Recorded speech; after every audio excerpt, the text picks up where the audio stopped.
Back with Richard Marx as we go back to the phones. People are faxing him. They're phoning him. If you'd like to phone us and fax us and talk to Richard Marx, you can do it by paper or by telephone. Hello. Hello. How you doing? Good, great, fantastic. Where are you calling from? From Lethbridge, Alberta. Okay. You want to talk to Richard? Yes, I would. I just saw you in Calgary last week, and I thought you were fantastic. Thank you. Super. And I just wanted to know if you were going to do any acting at all. I thought you were great in all your videos. Thank you. I know you don't like doing videos, do you? No, I hate doing videos. It's just it's a very tedious process, and I think if I'm as frustrated doing videos as I am, if I were to be in a position to make a movie, I'd probably commit suicide because it's just so tedious, and I'd much rather be writing songs or playing with the band or recording or producing. It's funny, there's a guy in LA that runs Hollywood Pictures, which is it's a subsidiary of Disney, and they had Hand That Rocks the Cradle and some other films. And this guy got it into his head that he was going to make me a movie star. His name is Ricardo Mestres, and he's the sweetest guy in the world. And for whatever reason, he really wants me to star in a movie. And I keep saying, but I'm not an actor. I'm not Sting. I don't lay in bed at night and thinking, I really wish I was acting. I don't. It's not me. You know, I'd rather do 5 minutes in a Woody Allen movie than anything. And he offered me this movie at one point called The Rocketeer. And I was touring, and I read the script, and I called him up, and he said, this is going to be huge. You got to do it. It's you. And I went, man, I can't strap on a jetpack and fly around for a couple of hours in a movie and then expect anybody to take my music seriously. So, I mean, I passed up a pretty big movie, but I mean, I just don't see me doing that. Maybe, you know, never say never. You know, Richard, it wasn't a big movie. No, that's true. Kind of stiff, didn't it? Yeah, kind of stiff big time. Well, that's good. If Danny Glover retires and Mel Gibson needs a new partner for Lethal Weapon 4, I'm in, if they want me. Okay. Thank you. Next caller. Joanne from Toronto. Hey, Joanne. Hi, Richard. How are you? I'm great. I'm thrilled to have this chance to talk to you. I have entered every contest under the sun this week to try to see you or meet you. Really? I think you're terrific. I'm right here at Much. If I'd known that, I'd be down there in front of the window waving at you, making a complete fool out of myself. It's okay. It's pretty cold outside. Oh, well. So I just want to say I think you're just a terrific songwriter. I saw the Repeat Offender tour twice. I think it's great. Really? And I'm going to be there tonight. Great. And when are you getting the next album out? I can't wait already. Well, give me a rest here, you know? No, it's going to be sometime probably, I don't usually predict these things, but I'm going to say next May. Oh, that's because I'm already writing, and this tour is not going to be nearly as long as some of the... every tour I've done before this has been 15 months long. I know. I don't know how you survive on tour for that long. Well, I've aged a lot. I got a lot of gray hair now. No, you don't. Yeah, I do. You can see. Oh, no. And it's strictly from touring. So I think at the end of the year I'll go back in the studio and we'll have an album out next May. Oh, great. Okay, well, I'll ask you my question. Great. How do you think being a father has affected or will affect your songwriting? Well, it's already affected the lyrics in a big way because becoming a parent for the first time affects your life so much that my lyrics come from my life, you know, and my whole point of view on things has changed. You no longer live in this... I used to somewhat live in a rock and roll tunnel. I used to live thinking that, I mean, always my family was first and foremost on my priorities, but my day-to-day existence was wrapped up in Billboard magazine and the tour and making the album and talking to guys like you and doing all this stuff, you know, and the business.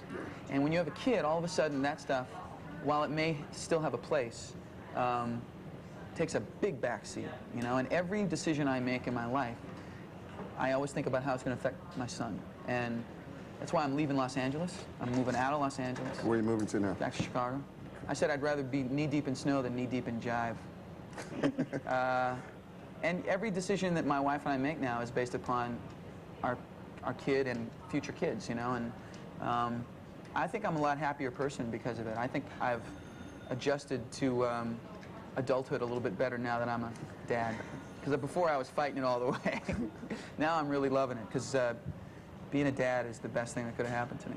Well, that's terrific because I found it really came across in this album. Thank you.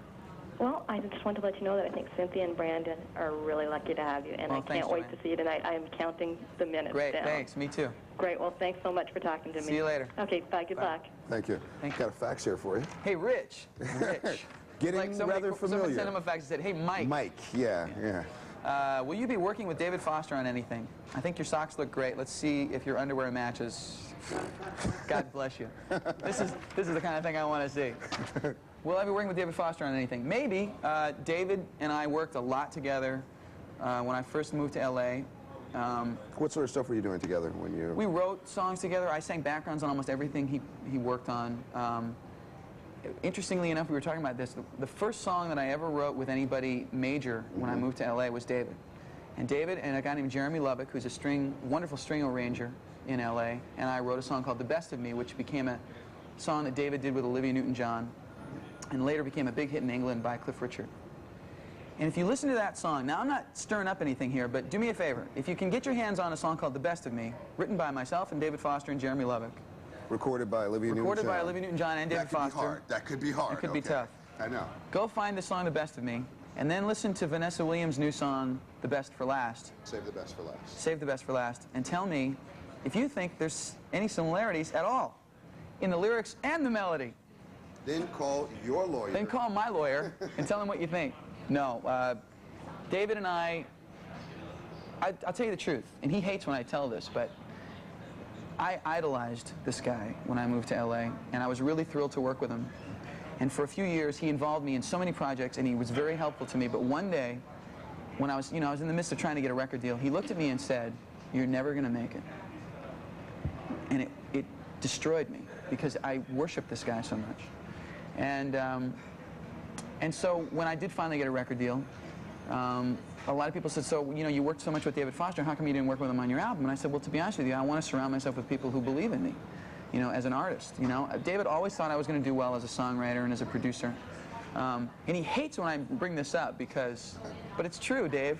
But we don't really see much of each other anymore, although we just spoke recently, and I could see us doing something together. I think he's really talented, and... Could he have been trying to just sort of, make you go on to bigger and better things by telling you weren't? No. No, he was telling me the truth. He really just didn't think I was ever going to have success as a singer. And he's certainly entitled to his opinion, And now, of course, he tells me, "I never said that."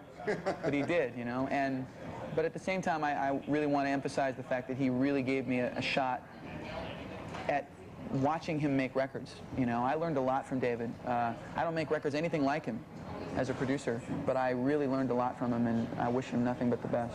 They're going like this and giving me that sign. You might have to go soon too, but we'll say goodbye, and if you see him when we come back, then you know he didn't leave. Then I had no place to go. Then he's got no place to go. Such a loser. Thanks for doing the phone thing. My pleasure. It's good to see you, man, always. Hey, and it was because of David that we met. That's right. Actually, at the baseball game. That's right. It was like you were on one side, Burt Bacharach was there, and we were just hanging, man. That's It right. was a good hang. Fee Waybill was there? Fee Waybill was there, who's your writing partner for life, I think. Yeah. Thanks to David, I know my wife, I know Fee Waybill, I know you. Hey. So he can't be all bad. All right, then. We've got Hazard, part 1 or part 2? Chapter 2. Richard Marx in Toronto, finishing up in Halifax, and if he comes back on the other side, he'll still be here. I don't know. Thank you. Thank you. Thank you. Hey. No, thank you. No, thank you. No, thank you.